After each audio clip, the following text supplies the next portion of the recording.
यहाँ एक मजेदार और शिक्षाप्रद कहानी है जो गरीब माँ के 3 बेटों के बारे में है। एक समय की बात है, एक छोटे से गांव में एक गरीब माँ रहती थी।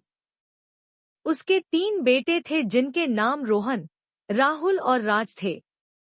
गरीब माँ बहुत ही गरीब थी और उसके पास बहुत कम पैसा था, लेकिन वह अपने बेटों को बहुत प्यार करती थी और उनके लिए हमेशा कुछ न कुछ बनाने की कोशिश करती थी।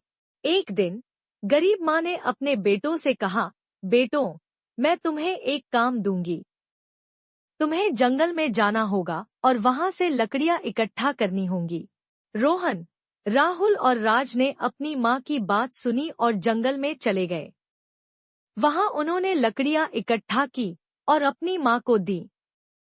गरीब माँ ने उन लकड़ियों को जलाकर खाना बनाया और अपने बेटों को खिलाया। गरीब माँ के बेटे बहुत ही खुश थे और उन्होंने अपनी माँ से कहा, माँ, तुमने हमारे लिए बहुत ही अच्छा खाना बनाया है।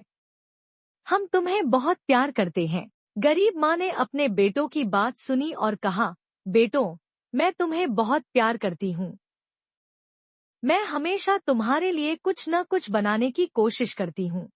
एक दिन गरीब माँ के बेटे बड़े हो गए और उन्होंने अपनी माँ से कहा, माँ, हम तुम्हारे लिए एक घर बनाना चाहते हैं।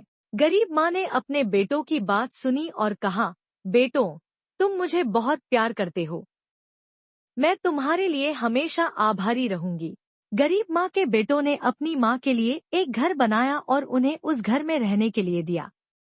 गरीब माँ बहुत ही खुश थी और उसने अपने बेटों से कहा, बेटों, तुमने मुझे बहुत ही अच्छा घर दिया है। मैं तुम्हें बहुत प्यार करती हूँ। इस कहानी से हमें यह सीख मिलती है कि माँ का प्यार और समर्थन बहुत ही महत्वपूर्ण है। हमें अपनी माँ का सम्मान करना चाहिए और उनके लिए हमेशा कुछ न कुछ करने की कोशिश करनी चाहिए।